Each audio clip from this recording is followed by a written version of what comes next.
Video, we discussed how Hanukkah is not once mentioned in the Hebrew Bible.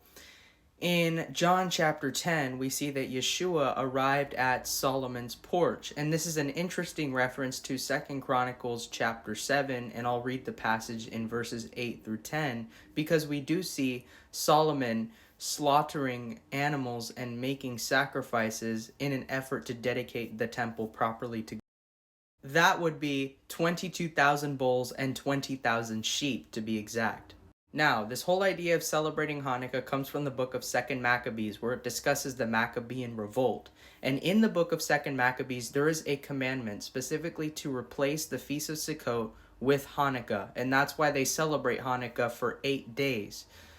There is never a commandment to do this in the Hebrew Bible. In the Ketuvim, that's the writings, in the prophets, the Nebaim, or in the Torah, that would be, the first 5 books, the Pentateuch. There are no commandments to do this, and in fact, there is a commandment by God, and he says, don't add or take away anything from what I have just commanded you in Deuteronomy 4:2. And many people affirm this book of Maccabees as scripture. However, I cannot affirm any of the apocryphal books as scripture for 2 reasons. A, they were never included in the canon to begin with. The 66 were the only ones that were included to begin with.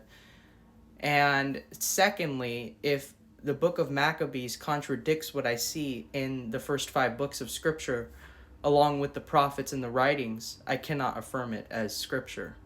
So what the Jews do is they take this and say, well, it teaches the idea of a second Sukkot, okay? There was no second Sukkot ever commanded by God. There's only one Sukkot, which is Feast of Tabernacles, that was commanded by God. The problem is, when you try to look at things from either a Jewish perspective or from a Christianity perspective, when you blend those two together, it's like blending dog poop and vomit together. And you can't do that. You have to take the Bible at face value and for exactly what it is. So we're going to read 2 Chronicles chapter 7, verses 8 through 10. At that time Solomon kept the feast 7 days, and all Israel with him, a very great assembly from the entrance of Hamath to the brook of Egypt. And on the 8th day they held a sacred assembly, for they observed the dedication of the altar 7 days, and the feast 7 days. So the dedication of the altar, or the dedication of the altar within the Sukkah, coincided with the Feast of Tabernacles, dedicating it as a place of worship and making sure that this was done properly. And we know that this is the Feast of Tabernacles indeed, because the first day and then the 8th day of this feast are holy Sabbaths that call for holy assemblies, that call for an assembly.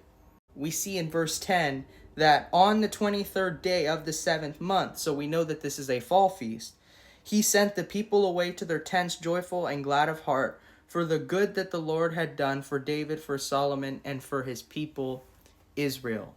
And Jews even admit that, quote, Jews will create new ways to observe Jewish tradition. So this isn't from God. This is being invented by man. Now, if you want to keep Hanukkah, I have nothing against you. That is totally your deal. But just know that you're keeping a Jewish tradition rather than something that's actually commanded in the Bible.